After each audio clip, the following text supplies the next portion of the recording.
And in this case, right, if you are saying today a candidate is not qualified, he could be qualified in a few months or in a year if Congress acts and makes him qualified. And that just kind of changes the dynamics of the factual universe you're looking at. And again, to this notion that Congress, one is the question of self-execution, but another is a question of the ability to lift the disability and whether or not that sort of weighs into how courts sort of view this or treat this going forward as something inappropriate for them. I'm Alan Rosenstein, Associate Professor of Law at the University of Minnesota and Senior Editor at Lawfare, and this is the Lawfare Podcast for November 24th, 2023.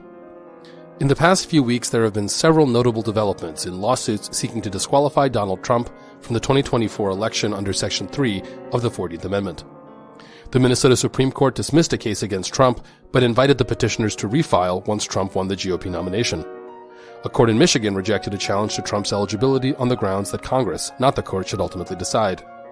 And most recently, a Colorado trial judge held that, although Trump did engage in insurrection before and during January 6th, Section 3 does not apply to presidents.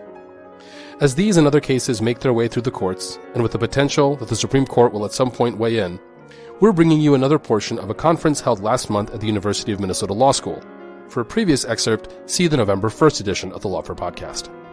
This panel, focusing on the interplay between Section 3 challenges and election law, was moderated by the University of Minnesota Law School Professor Nick Bednar and featured Professors Ned Foley of the Ohio State College of Law, Professor Derek Muller of Notre Dame Law School, and Professor Andrea Katz of Washington University School of Law.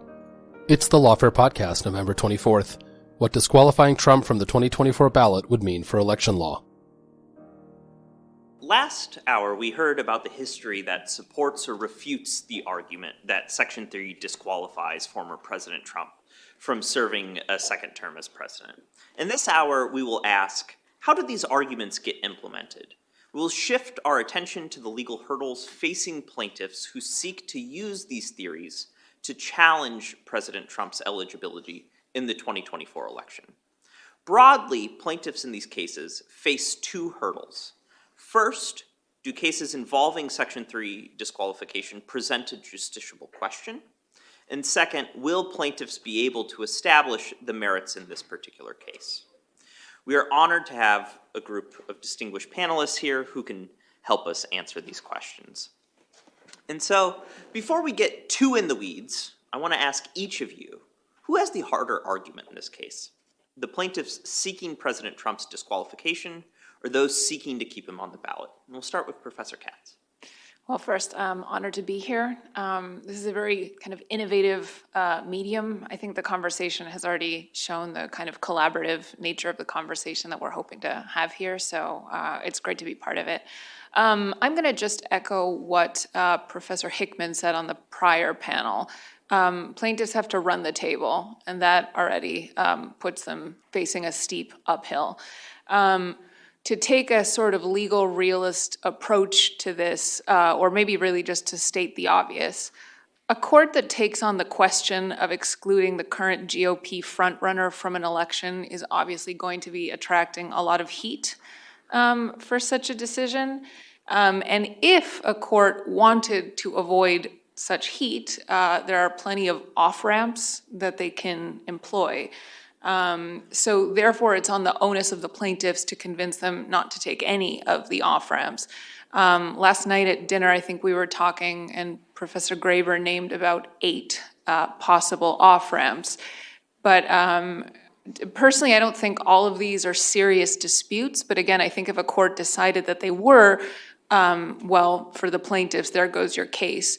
So a few of the ones that I can think of, some have been covered already. Does the 14th Amendment, Section 3, apply to current conflicts, or did it just have the Civil War in mind? Does Section 3 apply to the president? Did an insurrection take place on January 6th? Did Trump engage in said insurrection?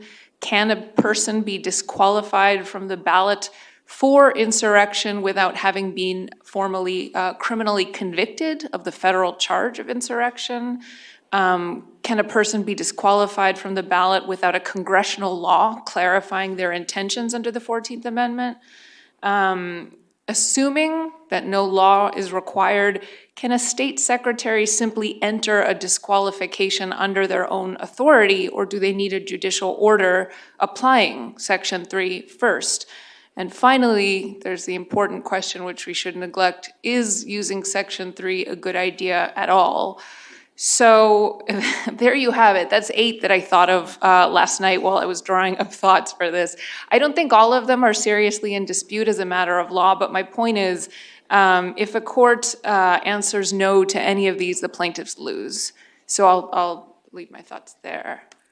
Yeah, so I would agree. I think plaintiffs always have not just the burden, but they have to win on every element. And given the number of ways off here, I think it's going to be a great challenge. And particularly, the separate wrinkle to think about is, in many states, there are no mechanisms to exclude disqualified or unqualified candidates from the ballot. So you potentially have a patchwork argument where even if the plaintiffs win, that a candidate could be excluded only in some states but not others.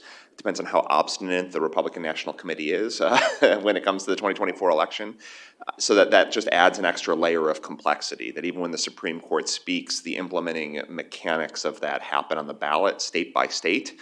And through the party's mechanism about what to do with a candidate deemed disqualified by a federal court, which just adds to the additional uncertainty beyond those that we've already talked about. I would add, I agree with everything that both Andrea and Derek just said, but I'd add, let's think about the consequences of the U.S. Supreme Court taking one of these off-ramps, and it may depend on which of the 8 that they take, and that is, the biggest thing that I fear is that if the U.S. Supreme Court doesn't decide this issue on the merits one way or the other, our country is open to the possibility that Congress will feel empowered to decide this on January 6, 2025. Now, for that to happen, of course, you would have to assume that President Trump was on the ballot for the primaries, wins the nomination, on the ballot in November, wins the Electoral College, at least 270 electoral votes, whether he gets the national popular vote or not.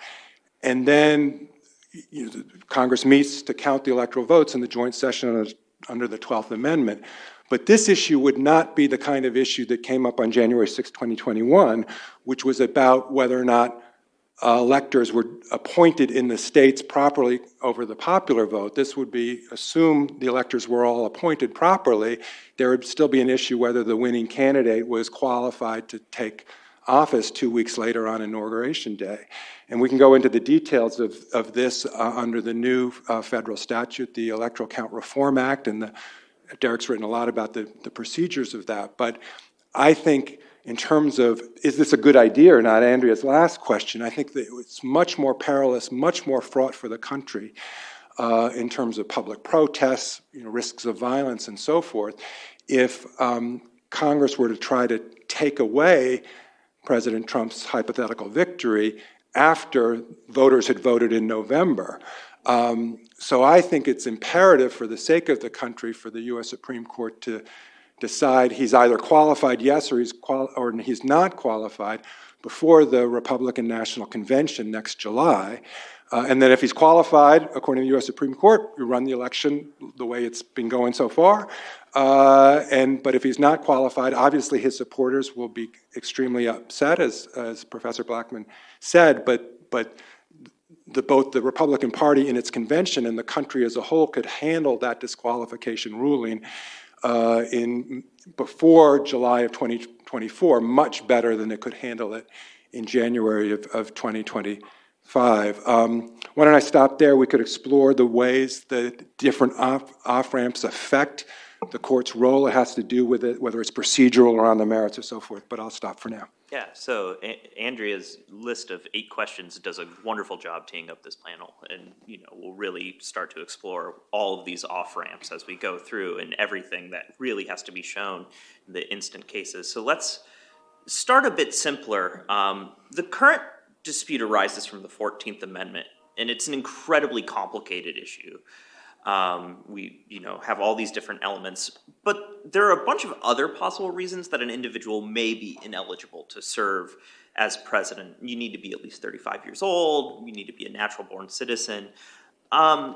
What is the traditional mechanism by which states or individuals enforce electoral qualifications, and what makes this different? So, Derek, you already mentioned that many states do not have any such mechanism, so let's start with you. Sure. So one advantage about this is I've been writing about this for a decade. So I thought about this, again, well before President Trump, although influenced by him as he was leading the charge for excluding candidates like Barack Obama for not being a natural-born citizen, for suggesting Ted Cruz shouldn't appear on the ballot for being born in Canada, things like that. But we've seen these mechanisms play out for a very long time, over decades. That is, states decide the manner of appointing presidential electors. And that is a popular election right now in all the states. They print the names of the presidential and vice presidential candidates on the ballot. Most states, they don't list the presidential electors, just the names of the candidates. They present them to the voters cast their votes, and whoever gets the most votes gets that electoral slate. And for a long time, the states, well, first off, they didn't print the ballot. Those were left to the parties to print the ballot in the mid-19th, late 19th century. So they would decide to put Grant's name at the top of the ballot, Greeley's name, whoever is going to be on the ballot.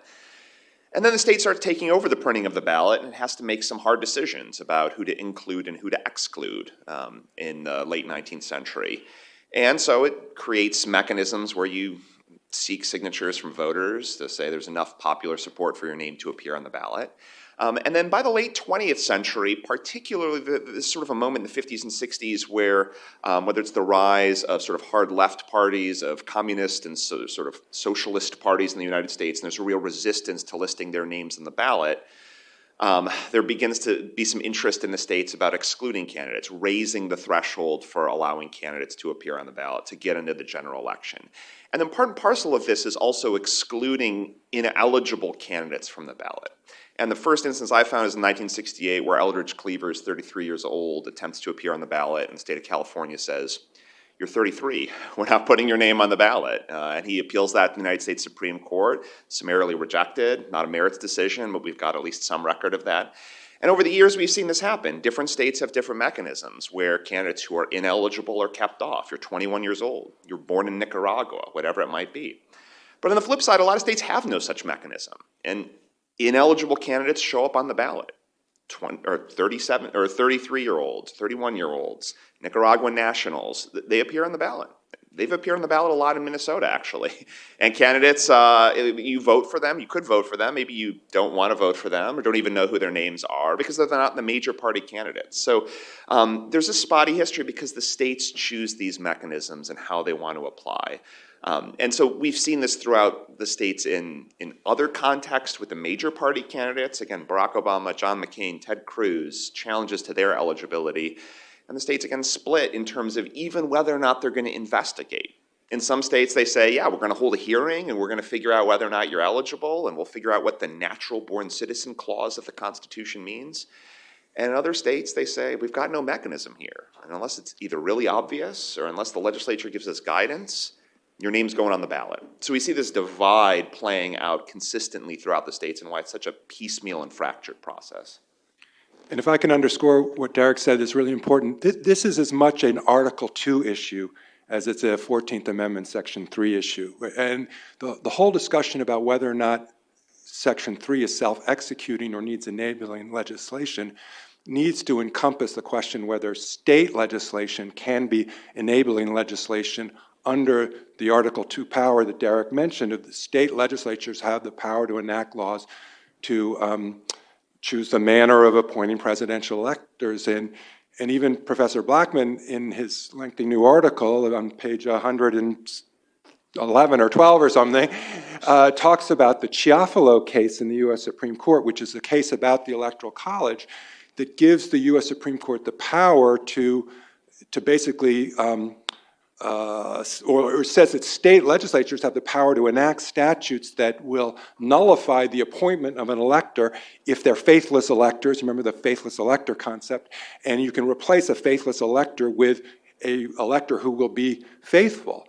Well, that's very, very important power for state legislatures. So we really need to be asking the questions, do state legislatures have the power to enact a statute? They may not have enacted it, or they may in some states, to say we're not going to let our appointed presidential electors vote for someone who's not eligible to serve as president, and here's our method for figuring out whether they're eligible or not.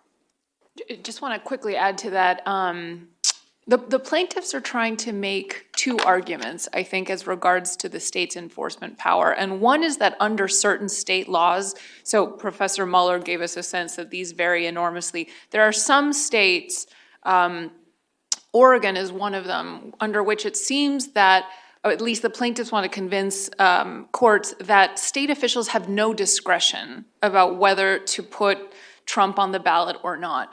This is to say, if former President Trump is ineligible, the state official must refuse to put him on the ballot.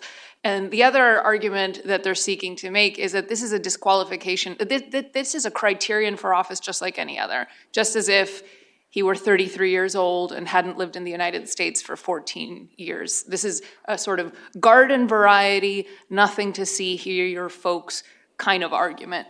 And so let me just cite the Oregon law speaking to this. The Oregon law says that if the Secretary of State determines that a candidate has died, withdrawn, or become disqualified, the name of the candidate may not be printed on the ballots, or if ballots have already been printed, the ballots must be reprinted without the name of the candidate.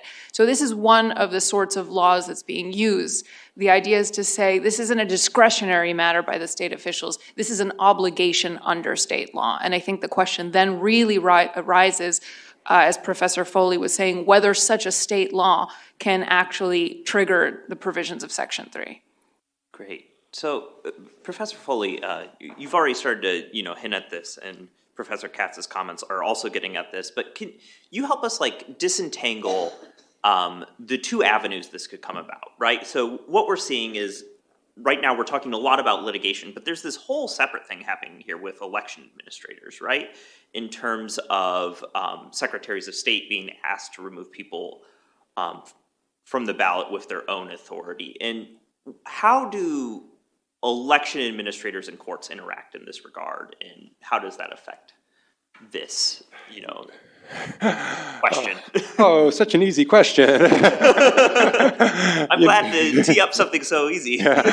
Now, to take up Derek's cue, it really varies state to state because it's going to be state law that's going to determine the interplay between the state administrative officials. By the way, it could be local officials or state-level officials.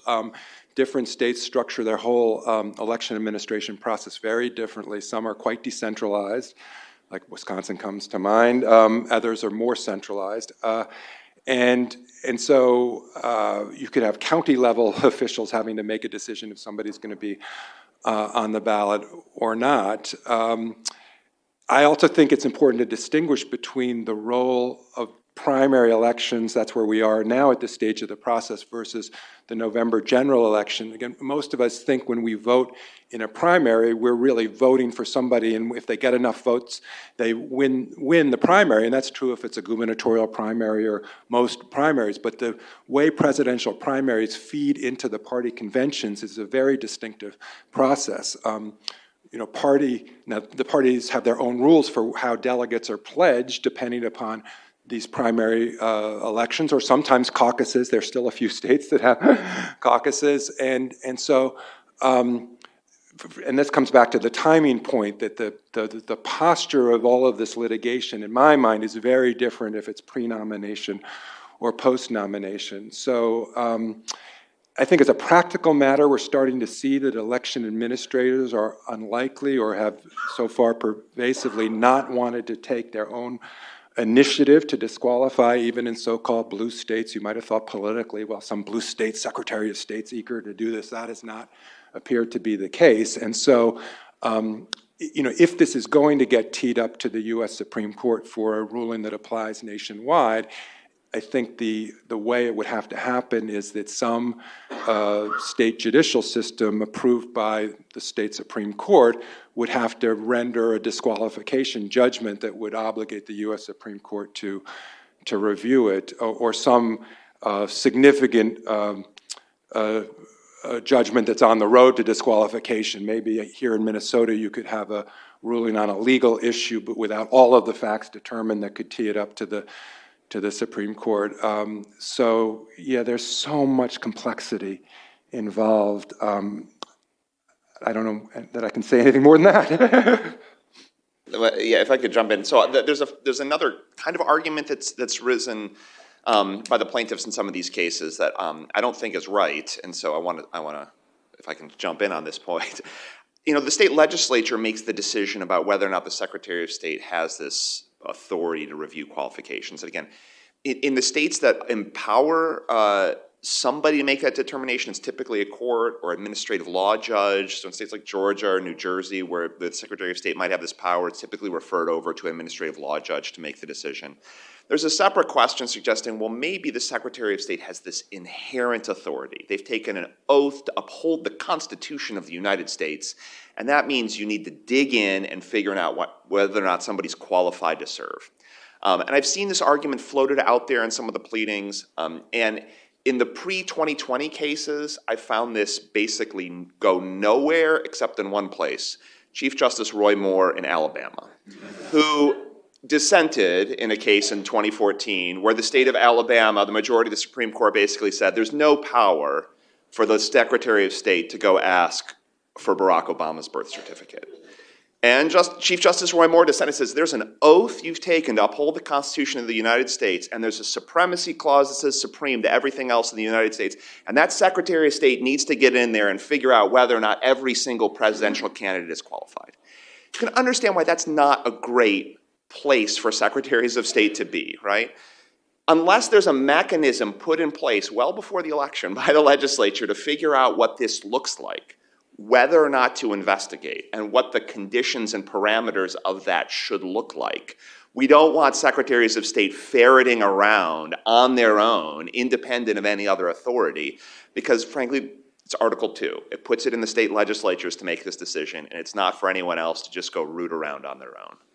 There's this case, Moore versus Harper, involving the power of state legislatures to write election laws. That was in an Article 1 context, but there was a caveat at the end of the Supreme Court's opinion that said if some state institution deviates too far from the state statutory scheme, that could still raise a federal constitutional question. And so we're a Secretary of State without any legislative authority to say, I'm going to disqualify this candidate just because I've taken an oath to the U.S. Constitution. I think that would raise a serious Moore versus Harper problem. Yeah, I think Professor Muller makes a good prudential argument that do we want this mechanism in place where secretaries of state are empowered to ferret around? Was a good word. I think again the plaintiffs want to convince us that just as a 25-year-old can't run for president, this is the exact same thing. I don't have a ton to add to the patchwork landscape that Professors Foley and Muller have described, but I wanted to just briefly mention one case that adds an interesting wrinkle. This is Hassan versus Colorado. It's a 2012 case that came out of the 10th Circuit when now Justice Neil Gorsuch was writing on the 10th Circuit. In that case, Hassan upheld a decision by the Colorado Secretary of State that barred a naturalized citizen, Abdul Hassan, who'd been born abroad, from running for president. Obviously, most of us haven't heard of him, so I guess his campaign didn't get very far. But Hassan's claim is interesting here because he claimed that even if Article 2 did properly make him ineligible to hold the office of the presidency, it was still illegal for Colorado to exclude him from the ballot, to deny him a place on the ballot. And I think his argument, again, is, just to be clear, he should still be able to run even if he can't win, right? The 10th Circuit rejects this claim and upholds Colorado's decision to exclude him from the ballot. And in particular, Neil Gorsuch wrote, a state's legitimate interest in protecting the integrity and practical functioning of the political process permits it to exclude from the ballot candidates who are constitutionally prohibited from assuming office. So there's been an argument made that former President Trump couldn't be excluded from the ballot from a primary election. I think there's a question whether the reasoning of Hassan would be compelling here. And entitle secretaries of state to exclude Trump at this early stage. Again, the question, though, is candidates who are constitutionally prohibited from assuming office. It's very easy to say when somebody's 25 years old or was born abroad. It's a lot harder to say when we're talking about invoking the definitions of Section 3. So I want to ask one last justiciability question before we get into the merits of all of this and what happens after the Minnesota Supreme Court hears this first case. So it seems that election administrators are not probably going to use their own power to disqualify President Trump. There have already been a number of lawsuits already filed seeking to exclude President Trump from the ballot. I think Alan quoted 24 states as of this morning. So, Professor Muller, you've written on Election Law Blog, which I'll plug as an unaffiliated person as like, if you want to follow this issue, great place to follow that. Both Professor Muller and Professor Foley write on Election Law Blog. So, Professor Muller, do plaintiffs have standing in these cases? Yeah, I should disclose here, I did file an amicus brief in the Minnesota Supreme Court in support of neither party, so I hope that doesn't color anything. It's in support of neither party, so maybe I'm just right in the middle of it all anyway. So I think you'll see most of these cases are going to go nowhere. And they're already getting thrown out in federal court. Because when you're filing in federal court, you have to have Article 3 standing, which is checking a lot of boxes to establish that you have an injury that a court can redress. And when you are a voter going into court saying, this candidate's not qualified to serve, keep him off the ballot, what's called a generalized grievance, you have an injury just like everybody else, and the Supreme Court says, unless you have something particularized to you, we're not going to get involved. So a lot of these cases that are filed in federal court have been getting thrown out and will be thrown out. That's in contrast to a lot of states that have what we describe as elector standing. So state courts are not the same as federal courts. State courts will often empower individual electors or voters to come challenge candidate qualifications. And this happens because the Secretary of State accepts gobs of paperwork from folks around the state who are running for office, and they just sort of check the box and make sure the paperwork is complete and move on because they're very busy people. But there's a mechanism here to say, you need 100 signatures. Okay, we as the Secretary of State are making sure you've got 100. But what if we say 100 signatures from registered voters? And we get in there and say, actually, only 97 of these are registered voters, and 3 of them aren't registered voters, or 3 of them are fraudulent, or 3 of them signed outside the district. A lot of times states have mechanisms to let individual voters go in and challenge the petitions and allow you to challenge the eligibility of that person to serve. Or for state office to say, we have a state rule that requires you to live in the district for a year or be a registered voter for 3 years before running for office. So again, states have these mechanisms, essentially, sometimes pejoratively described roving citizen commissions to sort of go around and make sure that these laws are complied with. And again, going to the judiciary, the process where we expect sort of this fact-finding to take place, and then allowing for an adjudication and resolution about whether or not that candidate should appear on the ballot. It's just that it's less ordinary to see this happen in presidential elections and less ordinary to see it happen when it comes to substantive qualifications, 35 years old, natural-born citizen, as opposed to did you turn in 100 signatures from registered voters around the state. So we will see in these states like Colorado and Minnesota and Michigan, where I think some of the earliest, most likely challenges that will get to the merits and not get thrown out, at the very beginning, are because these states have these mechanisms in place to allow any voter to show up, to sue, and to enforce these regulations. So let's assume that a court decides it has jurisdiction to hear this case and that a plaintiff has standing. The court will ultimately need to reach the merits. And last panel, we talked about the history of the elements of Section 3, but today the court will need to apply them to President Trump's conduct. And plaintiffs will need to prove that President Trump engaged in insurrection or rebellion. So do President Trump's actions meet this threshold? And we'll start with Professor Katz. How much time do we have?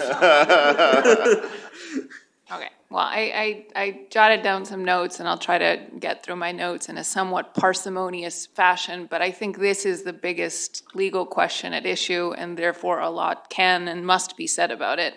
by people in more influential positions than myself, but here are some thoughts. Were the events of January 6th an insurrection? What's an insurrection? What definition of it shall we use? There's at least 3 important sources of law to look at in defining an insurrection. I don't claim that to be an exhaustive list, but these are ones that came to me. One is the common law of insurrection, or the Blackstonian definition, as Professor Graber put it on the last panel. The other would be federal statutes. And then also separately the question of what the 3 branches of government have said on the matter as to what constitutes an insurrection. So as to the common law, this was discussed on the last panel again, and again, Professor Graber has meticulously reconstructed this understanding of the term insurrection in his new book, Punish Treason, Reward Loyalty. But essentially the argument for why we should be looking here is that the 14th Amendment was ratified in 1868, drafted in 1866. It is plausible that the drafters of the 14th Amendment had in mind something like the Blackstonian definition of insurrection when they wrote this term into the 14th Amendment. And so, again, that definition contains 4 elements. An insurrection is 1, an assemblage of persons, that means 2 or more people. 2, acting to prevent the execution of 1 or more federal laws. 3, for a public purpose. And 4, through the use of violence, force, or intimidation by numbers. So again, a public purpose is important here. If you're a ring of whiskey distillers during the Prohibition era, that's not an insurrection because you're just trying to make money. The public purpose is lacking. However, by the same token, many of the January 6 rioters gave a defense in the form of, well, I genuinely believed the election was stolen. Under this standard, that's not a defense. The fact that participants firmly believe that they were acting for the good of their country is not a defense to insurrection, but is actually proof that they were acting for an insurrectionary public purpose. So the 19th century definition is going to scoop up this activity, I think, pretty neatly. Current federal law, however, sets a higher bar. It actually requires violence, or at least it's been interpreted by some courts to actually require violence, and especially, here's the sticking point, intent. You have to prove that a defendant knowingly incited, engaged in, or gave aid and comfort to an insurrection. So underline the word knowingly, that the rebellion was against the authority of the United States or its laws, and that the defendant's actions were willful and intentional. Underline those words too. So Josh Blackman noted on the prior panel that none of the January 6 rioters have been charged with a federal crime of insurrection, and there's been about 1,000 charges, my last count. The federal case against President Trump, led by Jack Smith, doesn't charge him with insurrection either. Why not? Again, the idea that intent could be a sticking point, right? Many of the people who attended the rally did not commit actions that were organized or coordinated. So they clearly did not have the right intent to commit insurrection. And most of these rioters have been charged with very minor federal crimes like property damage or trespassing. However, I'll just make this point before I go on too long. It's not, for those who say that Section 3 doesn't apply to Trump simply because federal criminal law establishes a higher bar, there's a couple points to be made on the other side. And I think one of the most important ones is that the history of the 14th Amendment suggests that its drafters did not see it as punishment, but rather a requirement of office. So you don't need to prove the elements of the criminal act or beyond the reasonable standard of a doubt either, right? So again, this is from Professor Graber's book. But one of the drafters, Senator John Henderson of Missouri, described the 14th Amendment as, this is an act fixing the qualifications of officers and not an act for the punishment of crime. So the mere fact that prosecutors did not charge President Trump with insurrection because of the high evidentiary bar to proving intent does not necessarily mean that for the purposes of the 14th Amendment, what we saw was not an insurrection, and what we saw the president do, including in the events leading up to January 6th, the phone call with Secretary of State Brad Raffensperger, the plans to install fake electors, et cetera, It doesn't necessarily mean that from a civil standard, that wouldn't rise to the level of engaging in insurrection. Nick, I'm sorry, can I just jump back to, your last question was about standing, which was an important threshold issue, and I thought Derek handled it perfectly, so I didn't want to add anything there. And then you said, well, let's turn to the merits, and then we got into important discussion about insurrection. In between those two is this issue of, can only Congress enforce this law? And that could be viewed as either a jurisdictional issue or a merits issue, depending upon how you think about it. It's not a traditional justiciability issue, like does a plaintiff have standing, is the case ripe, is the case moot? So it's about interpreting the relevant law, so it sounds more meritsy. On the other hand, it's an off-ramp in the specific sense that if the U.S. Supreme Court were to say, anyway, maybe it'd be easier if I tee this up by saying, suppose the Minnesota Supreme Court disqualifies Trump, or the Colorado Supreme Court disqualifies Trump, and that goes up to the U.S. Supreme Court, they grant certiorari, and they take the merits, as it were. They could reverse and remand without actually weighing in yes or no, Trump is disqualified. They could say that our understanding of the 14th Amendment is that without this enabling statute, no other institution in government can opine on this issue, and therefore it vacates the disqualification order below. And so that could be thought of as a kind of merits ruling. But from my perspective, it would be a merits ruling that leaves open the possibility of Congress after the fact on January 6, 2025 saying, well, the Supreme Court didn't decide it one way or the other, said Congress has to be the one to initiate anything. Well, we didn't initiate it but we'll do it now on January 6th. So that kind of merits ruling I put in a very different category, but I think it's really important for us to spend some time thinking about it, because if we're trying to imagine what is likely to happen, or how will the justices at the U.S. Supreme Court think about this, I can imagine them to be very, very tempted about not weighing in all of the points that Andrea just mentioned about how do we understand insurrection, do we use a 19th century frame or a modern frame, and then the deep, difficult issues of was President Trump's conduct in any way, early, during, or after, associated enough to make him engaged in or aid in comfort. What does that mean? And they can cut all of that off at the pass by saying, well, nobody can get into that except academics on panels like this if Congress hasn't enacted enabling statute. I think that would be terrible if the U.S. Supreme Court takes that route for two reasons. One is I think it's actually wrong on the merits, that an honest account of the relevant legal materials here does mean, certainly Congress has preemptive authority. Were a federal statute to exist of this nature, it would be supreme under the Supremacy Clause and would preempt any state law to the contrary into any procedural details. I don't think there's any dispute about that, but I don't think Congress has exclusive legislative authority by virtue of the Article 2 state legislature in connection to appointing electors. So state legislation could exist without going first to Congress. May we enforce it ourselves? And I think, without going into details, you could look at 19th century analogs of why the authors of the 14th Amendment would have thought it would be appropriate for state legislatures to exercise Article 2 power before Congress exercised Section 3 of the 14th Amendment power. But the second reason why I think it would be a mistake if the court used that off-ramp is because of the fraught perils that it would lead to in leaving open the issue for potential congressional resolution in 2025. And on this point, I just want to quote one sentence from oral argument in that Chiafalo case that I mentioned, the faithless elector case, because we spent a lot of time already this morning talking about originalism. And the current court undoubtedly is originalist in thinking, but there was a really interesting tell from Justice Kavanaugh in the Chiafalo case. And they took that case before the 2016 election, worried that the faithless elector issue would cause incredible confusion if you had faithless electors, as people were contemplating.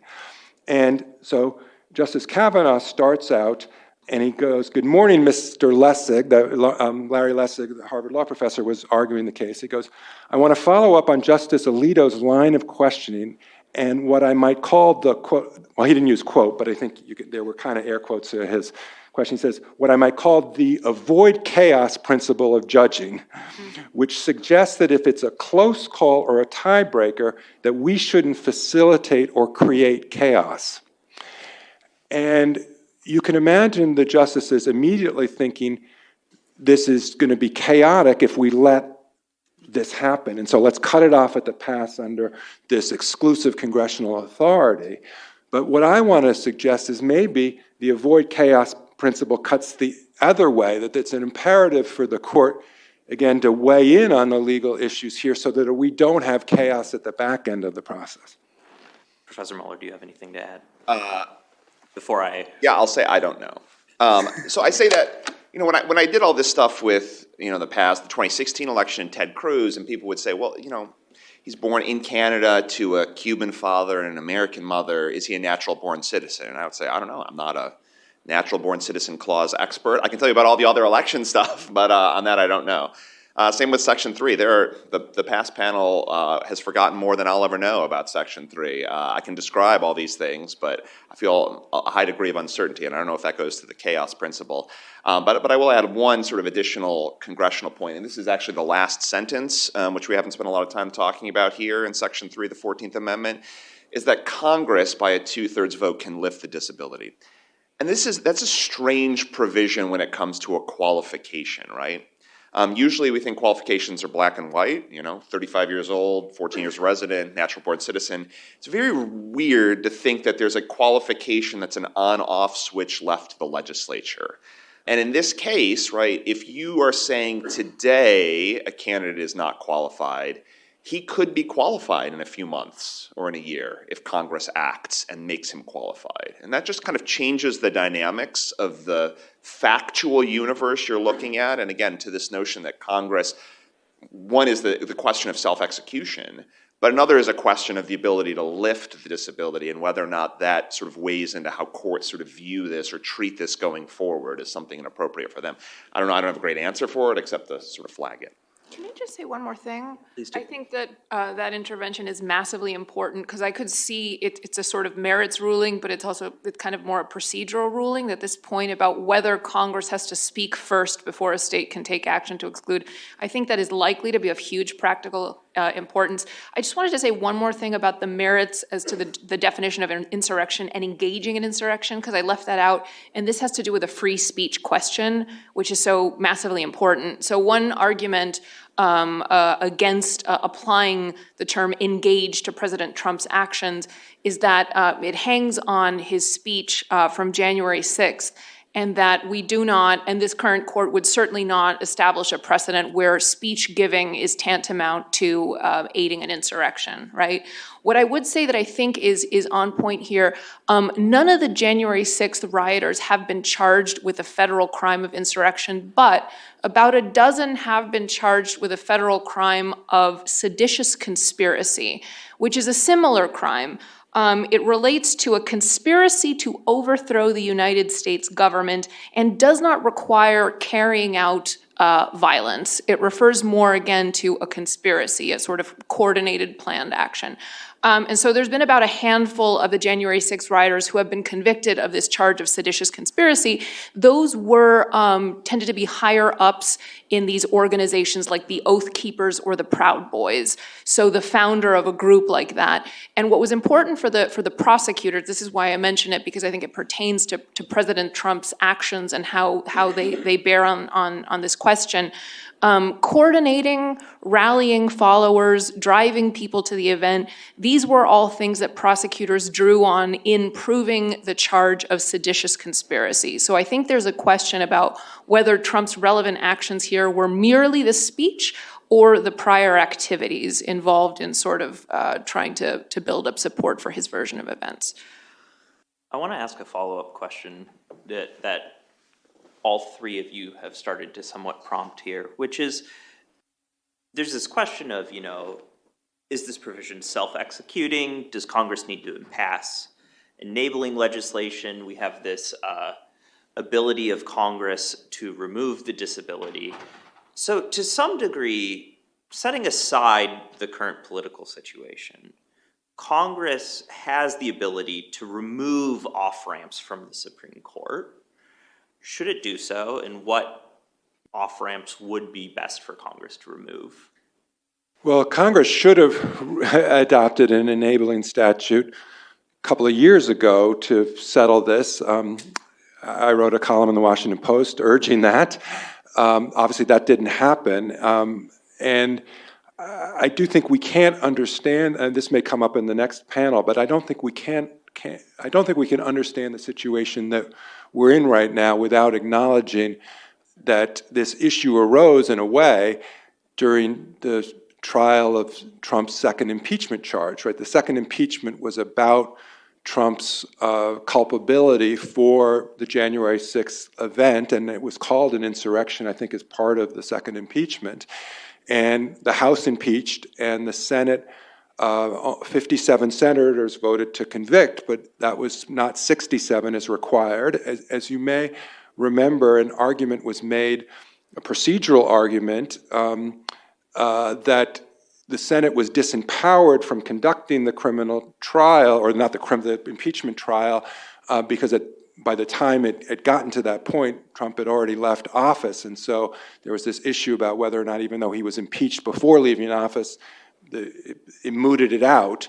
And a number of Republican senators took that jurisdictional off-ramp, if you can use that term in that context, but others didn't. And the reason why that's important is both Trump is arguing in Minnesota right now that that's a res judicata kind of effect, that he was actually acquitted for culpability for January 6th, and that acquittal verdict carries over into the interpretation under Section 3 of the 14th Amendment. I think that's incorrect, but as a practical matter, we're stuck with having to think about Section 3 of the 14th Amendment, because had Trump been convicted, disqualification can come. The Senate needs to take another vote, but had 67 senators voted to convict, they would have voted to disqualify, and that would have been the end of the matter. The reason why this is so precarious, from my perspective, is that if this does come back on January 6, 2025, it only takes a majority vote of each house to object to electoral votes on the grounds that they were not regularly given. And the argument that would be made is an electoral vote is not regularly given if it's given for a candidate who can't receive it, who's disqualified. And so, just as a political matter, it's quite possible that the Democrats will be back in power as the majority party in the House after the 2024 elections.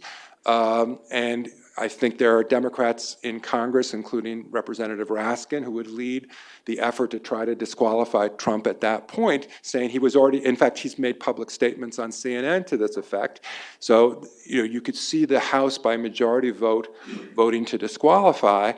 The Senate is more politically fraught at the moment of which party is going to control it based on the 24 races that are up, but we already have some Republican senators, like Senators Murkowski and Collins, who have voted to convict Trump for culpability for the insurrection. So it's not inconceivable to think that, notwithstanding the failure of the impeachment conviction, that there would be majority votes in both houses of Congress to disqualify on January 6, 2025, and think that Congress was entitled to do that if the U.S. Supreme Court hadn't answered it previously. So, again, maybe I'm obsessed with this, but I sort of, and the question is whether or not the litigation right now is going to take this into account or not, or whether we're going to kind of stumble down a path in which this issue gets avoided now, but that really comes back to bite us later. Yeah, just to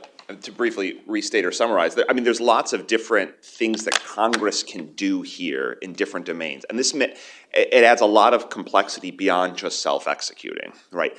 Must Congress implement legislation? There's a different one which Professor Foley's written about extensively, saying Congress ought to have done so, which is a sort of second separate inquiry. There's the impeachment layer and the failure to convict and the failure to disqualify following the conviction. So there's that layer, and again, the chamber's acting separately. There's the counting of electoral votes that comes on January 6, 2025, with its own peril and questions of what the 12th Amendment permits and what the Electoral Count Act permits. There's the ability to lift the disability here under that second sentence of Section 3. And then there's this weird 20th Amendment issue, which we haven't talked about, and I want to get to, right? But Section 3 of the 20th Amendment talks about, well, what happens if a president fails to qualify, and there's that word again, by January 20th, when you're supposed to take office, and there's supposed to be an acting vice president. How much does Congress play a role in determining whether or not a president has qualified as of January 20th, and how much might the judiciary be involved? So there's lots of places for the Congress to be involved. I mean, I guess the short answer is we should expect Congress not to be involved. But there are lots of places where it could be involved at various points in this process. Nothing to add. Congress could clear up a lot of things. Okay. So this case, comes about a year before the November election, general election, right? The Iowa primaries are less than 3 months away. They are caucuses, as a former Iowa resident. Caucuses in the state of Iowa. They will be revoking my political science doctorate after this. You may proceed to the sub-plaza to watch the ceremony. So the general election is about a year away. Professor Foley, how does the short election timeline factor into deciding these cases? It's why it would have been good for Congress to write that statute.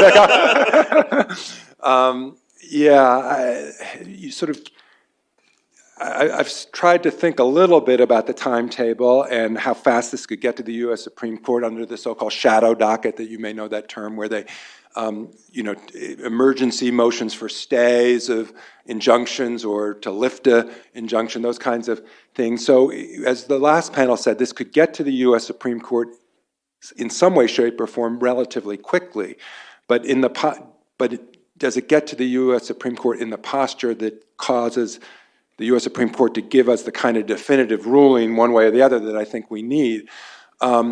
So I think anything that gets to the U.S. Supreme Court December, January, trying to beat the deadline of the caucuses and the primaries is unlikely to be really satisfactory. I think that it feels to me more like the court would say, we're not ready for this, would look for a procedural off-ramp.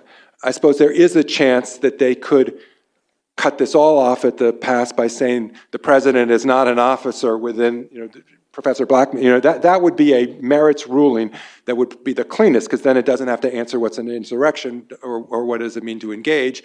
And so presidents aren't officers under this provision, end of story. But I don't really predict that that's what the U.S. Supreme Court's going to do.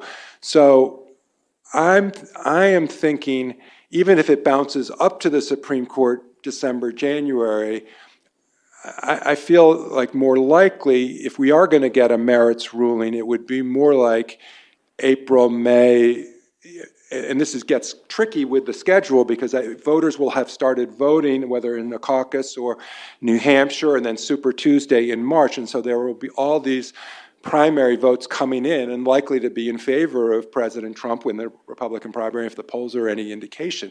And so the longer it takes, the more there is this kind of reliance, interest, expectation. How are you going to take this away from, us when we voted for him, kind of thing. And then what I don't know is whether or not the court will think, well, that's true, except voting for in a primary isn't the same thing as voting in the general election. And, if tragically a presidential candidate were to have a stroke or become incapacitated after a lot of primary votes, but before the convention, political parties have mechanisms at their convention to say, well, we can't nominate the person who won all these primary votes because they've had a stroke and we need to nominate somebody else. And so the reliance interest in the context of the primary campaign, again, is quite different in my mind than after the November general election. So we do have we have these two things happening on parallel, or well, not parallel, they will intersect at some point, but exactly where the legal track on the Section 3 issue and the political track of voters voting, whether that intersects, I can't really predict whether it's going to be, December, January, May, June, and I'd love to hear other thoughts on this. The first question was about how steep an uphill the plaintiffs have, but I would sort of flip it also to candidate Trump's predicament situation. If I understand it right, enforcement could plausibly, we don't have consensus on this, come either from Congress or from the states. And if it comes from the states, it could come from a state law clarifying how they're going to implement this definition of insurrection for the purposes of their election or their electors. Could come from a state law. It could come from a state secretary of state, a state executive official, right, deciding that the terms of Section 3 are self-executing and require them to exclude somebody, sort of like the Oregon law that I was mentioning. And it could also come from a court, right, as is, this is the challenge that's in the Minnesota Supreme Court right now. If any one of these branches in any of the 50 states, but specifically a battleground state, a purple state, did do this, it might be supposed that would be a big challenge for candidate Trump's prospects. Losing one battleground state could prove extremely difficult. So I think then you would have a question about what the response of the Republican Party convention would be. And I don't even want to speculate on that, but I just want to say that the complexity from the electoral map point of view should be deeply worrying, I think, from the Trump campaign, because any one of these branches in the 50 states could presumably trigger this.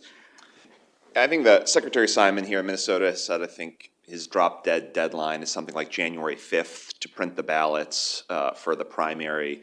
You'll see similar statements from other secretaries of state offering guidance to the court. And again, because even in a March primary, it takes a while to make sure you've got all the typefaces lined up and that you've got enough space on the ballot for all your offices, the things that are distributed across the counties, and then getting it to the printers, and then getting it back, and then turning around to mail things out for early absentee balloting. So there's this process at the back end that pushes the deadline in a lot of respects. And so we're seeing that play out right now, again, maybe a little earlier than I would have thought a year ago. And in part it's because the statutes are not really built for this. Again, this gets to my point, like raising it earlier about these qualifications disputes. The statutes are really built for you need 100 signatures and 3 of them are not residents of the state. Or even when it comes to state qualifications, have you been a resident of this home for a year? Let's go look at where your water bill is and where your driver's license is. These are things that are designed to take a couple hours in a hearing on a very short notice when a voter files the challenge. They are not designed, what we're seeing in Colorado right now, they're not designed for 5-day hearings. They are not designed for, as we're seeing in the Minnesota Supreme Court, a day, it's an hour and a half, but a day of several complicated legal issues followed by perhaps a referral to a special master to develop facts for later adjudication. So the levels of complexity are just not built for this process, which creates some of the time issues. Now, frankly, what we're going to see, though, is regardless of the process, around January 15th, the Iowa caucuses will be held. Not a state-run affair, run by the party. Donald Trump will win those caucuses. And then sort of the rest of the primaries will start coming out. So you're already going to have some tension within the primary process as some of these states are trying to determine ballot access issues, while in other places they're just running because the parties are privately running them, or there's no mechanism to keep them off the ballot or whatever it looks like. So real challenge is thinking about the timeline in the next few months. So we're nearing the end of our panel, and I want to invite people to queue in the middle row for questions. But while people get ready to ask their own questions, I want to ask Professor Katz a particular question, which is about the comparison of this in Latin America. So Latin American courts often shape electoral outcomes in presidential elections. In Brazil, the top electoral court forbade former President Bolsonaro from running for 8 years for abusing his authority while in office. Guatemalan courts this summer faced criticism for excluding presidential candidates from a top party. Given your research on Latin America, what lessons can we draw from Latin America about the role of courts in managing presidential elections? One of the reasons, so I work on presidential power, and one of the reasons that I work on comparative law is for the exact reason that Professor Muller just said. I think in the US, a lot of these laws aren't built for this. And so what would it look like if we look at a system where party bans or candidate bans are built for this, right? So Latin America is, no shocker, a region that has seen a lot of extremes of democratic backsliding, a lot of democratically elected candidates that then refuse to leave office, sort of abusing the tools of the incumbency, whether this was filing like fake tax audits on opposing politicians or stuffing ballot boxes, other forms of fraud, intimidating the press, things like this. So Latin America definitely has seen its share of democratically elected candidates then turning around and using the tools of the office in an undemocratic way. So what do you do with that? Super briefly, I would say that a lot of Latin America's systems come from the post-World War II period, and they come from Germany, the granddaddy of what's sometimes called militant democracy, how to ensure that democracy is not used by the enemies of democracy against your system. And so basically the system that Germany set up after the war, and which Latin America mostly copied, is that in their constitution, what's called the Basic Law, they specify that those who use democratic freedoms against the free democratic order can be excluded from running for office. And who does that? Their highest court. So you can imagine a sort of equivalent provision in the United States, something more broad than the language of the 14th Amendment. Somebody who, attempts against the constitutional order may be excluded by the US Supreme Court. That would be the sort of analogous provision. However, this is not a power that's free from controversy, right? So in Latin America, you see both courts using it too freely, right? So you mentioned, so in Guatemala, an anti-corruption reformer who was the front runner in their election was banned from office for irregularities with some of the ballot signatures.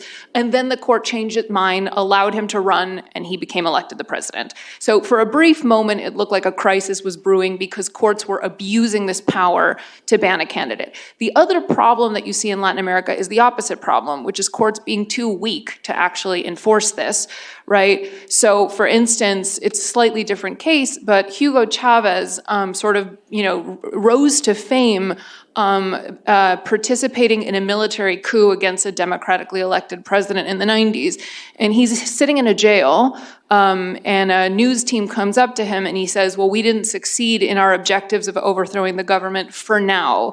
This for now makes him famous, launches his career, and thereafter it was impossible to enforce anything against him as somebody who tries to overturn the existing order. So basically the answer is other systems explicitly make anti-democratic parties or candidates excludable from the process. They vest this power in courts, and there's issues with that system. Please, go ahead. Yeah, one of the off-ramps that you mentioned, but this panel hasn't discussed much, is the officer on-ramp, if you say president's not an officer of the United States. The earlier panel had interesting discussion on both sides on what the Congress thought at the time they were writing the 14th Amendment. But obviously that phrase occurs elsewhere in the Constitution, so I'm just wondering if any of you thought about if the court took that off-ramp saying the president's not an officer, what kind of ramifications does that have outside of this particular part of the Constitution? Yeah, I defer to the first panel that has spent a lot more time on this issue than I have, but I understand the attractiveness of this off-ramp because it's so clean as a narrow issue, but the person that comes to my mind in thinking about this issue is John Breckinridge, who I never learned about in high school or college, but he was the vice president of the United States when Lincoln was elected, and Breckinridge actually ran for president in the same election of 1860, got the second most electoral votes. he won the electoral votes of all the South that then seceded. And he was from Kentucky, but he joined the Confederacy and became eventually its Secretary of War. He was the youngest vice president in America at the time. And it was well understood that he was disqualified by Section 3. Now, he had been, I think, a U.S. senator. He had been a member of Congress, I think senator, so he would have been disqualified anyway.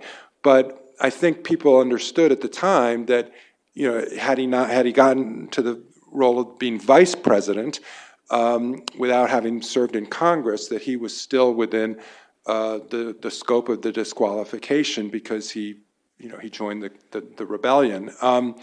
It's not inconceivable. He was a popular political figure. He came back. He had escaped to Canada. He comes back. And there are people who want him to resurrect his political career. The Democratic Party during Reconstruction is fighting Reconstruction, is trying to, there's the so-called Redeemer movement in the South. He eventually dies, but he decides he's not going to run for office again. His friends are asking him to seek congressional lifting of the disqualification, and he doesn't do it. But I would have thought that most Americans would have understood that the disqualification applied to him. And again, he's a vice president, not a president, but had he been running for the presidency again, I think he would have been disqualified from either being vice president or vice president again. So it is an issue. It's a very technical, complicated issue, but it doesn't feel to me the one on which the case is ultimately going to turn. I think as Professor Graber wrote elsewhere, should we give a lot of weight to a reading of Section 3 that says that the Republicans were concerned about excluding an insurrectionist from being the county dog catcher, but not the President of the United States? I think since the history speaks on this question, in my view, kind of with a whisper, it's kind of irresponsible of us to adopt that meaning.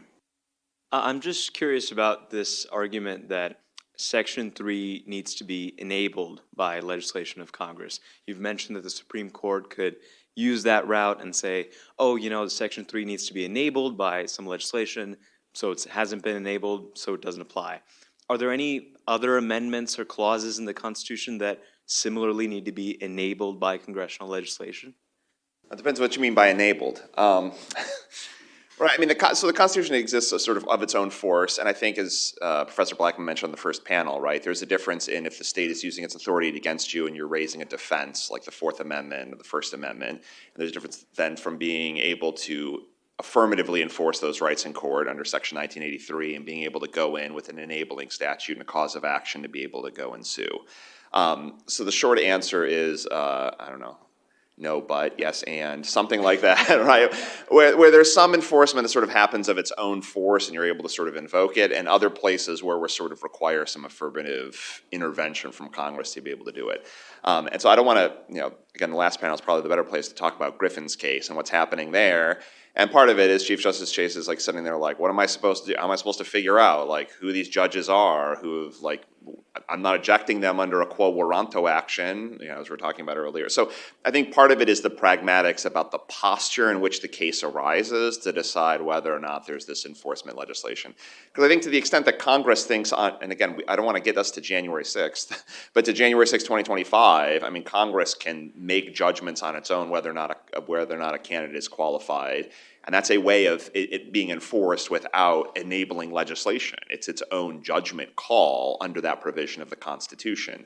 There would be different ways of thinking about Congress stepping in and saying, here are mechanics to figure out what an insurrectionist is. Here's the mechanics for figuring out disqualification.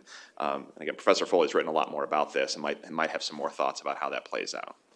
Well, and also just to piggyback, I mean, both the House and the Senate under Article 1, Section 5 can refuse to seat an elected candidate if they interpret the clause on their own to disqualify. So that you wouldn't have an act of Congress. You would just have each chamber of Congress. And on this point, I think another useful example to think about, I think it was Professor Blackman mentioned this member of Congress from Ohio named Clement Vallandigham, who was a prominent Democrat during the Civil War and who was sympathetic to the South. in addition to giving speeches for which he was jailed controversially, there was allegations that he was part of a pro-Confederate conspiracy that actually did much more aiding and abetting than just give a speech. He was never prosecuted. There were some other co-conspirators prosecuted. He was not. But he thought about, during Reconstruction, he thought about running for governor of Ohio. Ultimately was not successful. But, the disqualification applies to holding state office if you've taken an oath to uphold the federal Constitution. So the way I like to think about this enabling issue, would the state of Ohio's legislature, its General Assembly, have required advance permission from Congress in order to create a statutory mechanism to figure out whether or not it was going to adjudicate the disqualification of Landingham from being eligible to serve as governor? That seems an odd theory of federalism for 1866. I think they would, again, understood that Congress had preemptive authority, control any procedure that was going to adjudicate Section 3 disqualification, but in the absence of that statute, Ohio could create its own mechanism to say, we're going to adjudicate whether Landingham can be our governor or whether he's disqualified because there's a constitutional provision that disqualifies someone if he sufficiently participated in the Civil War. So I think there's a lot of complexity to this enabling legislation issue that we're only touching the surface of today. Thinking about this, the idea of finding an avenue to have this question decided without the patchwork problem and the chaos problem that you've mentioned, what about an action under the Federal Declaratory Judgment Act? It's an act of Congress, arguably satisfies Section 5, and we'd need a plaintiff with standing, not a generalized voter, but let's say a Secretary of State of some state brings a declaratory judgment action against Donald Trump. We get it to federal court. You get a federal hearing, decisions that can be promptly appealed. Are there any such actions percolating, and if not, why not? I mean, a couple of actions like that have been attempted. They've been thrown out of court so far, not by secretaries of state, but by others. I think in that situation, you are off it. So in the declaratory judgment context, and I'm not an expert in this, and maybe I'll defer to you all think about it. Usually it's the reverse of if you're thinking about an injunctive relief case. So you're still going to have the same kinds of remedy issues and the ability of that plaintiff to have served as a defendant or on the flip side of the case. And in a lot of these cases, the Secretary of State is saying, I have no discretion, I have no authority, whatever it might be. So you would have to find a jurisdiction where the Secretary of State has the authority and is preemptively trying to get out there. And maybe you would be able to sort of gin up a controversy this way. But so far, the situation has been the Secretaries of State say they lack the authority. So to be able to go into court and seek a declaratory judgment on the front end, you're going to run into the same justiciability problems as if they were being sued on the back end and they're saying, I have no authority. So I'd have to spend some more time thinking about other situations where a DEC action might work here, but that's sort of my initial reaction. Final question. Hi, so my question is, let's say that he's not allowed to be on the ballot, but enough people write him in so that he does somehow get a majority of American popular vote and then somehow makes it through the Electoral College. Is he still then possible to be president, or is there some stopgap, or do we have to go through an impeachment hearing if he does get seated? So there's two layers of complexity there. The first is write-ins. Some states ban write-ins for president. In other states, they have a fake write-in mechanism. And by this is what I mean. You're not voting for president, you're voting for the electors behind the president. And in some states, they will say, oh, you can write in the president's name. But if there's no electors behind it, there's no ability to convert your vote into a slate of electors behind it.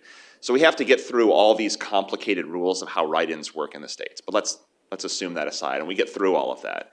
Then, the challenge is, Professor Foley's talked about a little bit already too, it was on January 6th, 2025 in the joint session, and they start opening, Vice President Harris starts opening envelopes.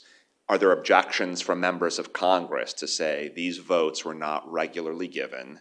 And then we're off to a very troubling spot to think about Congress engaged in 2-hour serial debates on the floor of Congress, state by state, about whether or not to count the electoral votes cast for him. That's a very hard place to be thinking about those issues. It's a lower threshold, as he says, majority of both houses, which is a lower threshold than impeaching the candidate. Not a place we want to find ourselves, and a reason why I think we want some resolution well in advance. Yeah, and by the way, because Derek alluded to the 20th Amendment, there's an intersection of the 12th Amendment, 20th Amendment, and this new Electoral Count Reform Act, which is a little tricky because let's say both houses of Congress sustain objections to electoral votes cast for Trump. We get to that point on the ground that he was disqualified and can't serve office. I think the better reading of all those three provisions means that they still have to count the votes for the disqualified candidate as if he had been a deceased candidate, so that his running mate, who won the vice presidency and is not disqualified on Section 3 grounds, gets to be acting president under the 20th Amendment. Because otherwise, if you don't count the electoral votes, then let's just assume Biden is his only opponent. He would be the only candidate with electoral votes, and nobody would have gotten a majority of electoral votes. And then under the contingent election provision of the 12th Amendment, the House has to vote for president in this odd procedure among the candidates who received electoral votes. But Biden would have only gotten the only electoral votes that had not been voided under, you follow me? And so it's a very ugly interpretive issue and political machinations. You don't want Democrats in Congress thinking, oh, well, we can make Biden president again because he's the only one who got legitimate electoral votes. The proper, I think, resolution of that would be to disqualify Trump and let his running mate become acting president. But it's a mess that we hope we never, never, never get to. So with that, we are at time. Please help me in thanking our panelists.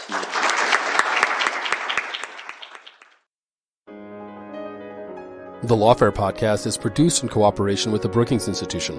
You can get ad-free versions of this and other Lawfare podcasts by becoming a Lawfare material supporter through our website, lawfaremedia.org/support.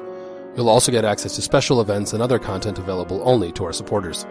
The podcast is edited by Jen Petya-Howell, and your audio engineer this episode was the University of Minnesota Law School staff. Our music is performed by Sophia Yan. As always, thanks for listening.